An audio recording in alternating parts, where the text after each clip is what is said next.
शाम का समय था। आसमान हल्का लाल हो रहा था और हवा में एक अजीब सी खामोशी थी। हल्क अकेला बैठा था।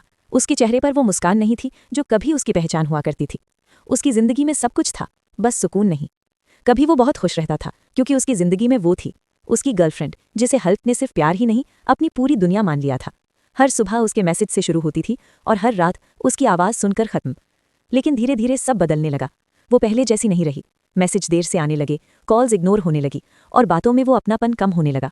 हल्क समझ नहीं पा रहा था, लेकिन उसके दिल में डर पैदा हो चुका था। एक दिन हल्क उसके साथ बैठा था। वो बाथरूम में गई और उसका फ़ोन वहीं टेबल पर रह गया। हल्क ने कभी उसका फ़ोन चेक नहीं किया था, लेकिन उस दिन उसका दिल उसे रोक नहीं पाया। उसने फ़ोन उठाया और जैसे ही चैट खोली, उसकी सांसें थम गईं। एक लड़के के साथ बातें, हंसी मजाक, दिल वाले इमोजी, और वो सब जो सिर्फ हल्क के लिए होना चाहिए था। हल्क का हाथ कांपने लगा, आंखों में आंसू आ गए, लेकिन गुस्सा उससे भी ज्यादा था। रात को दोनों के बीच बहुत बड़ी लड़ाई हुई। ये सब क्या है? हल्क चिल्लाया। वो चुप रही, फिर बोली, तुम समझ नहीं रहे। समझने के लिए क्या बचा है? हल्क की आवाज़ टूट चुकी थी। वो बोली, मैं बस उससे बात करती हूँ। प्यार भी करती हो? हल्क ने सीधे पूछा। खामोशी, और वही खामोशी सब कुछ कह गई। उस रात हल्क का दिल पूरी तरह टूट गया। उसने उसे आखिरी बार देखा और धीरे से कहा, मैं तुमसे बहुत प्यार करता था, लेकिन अब मैं खुद को और बर्बाद नहीं कर सकता। उसने उसका हाथ छोड़ दिया और अपनी जिंदगी से भी उसे निकाल दिया।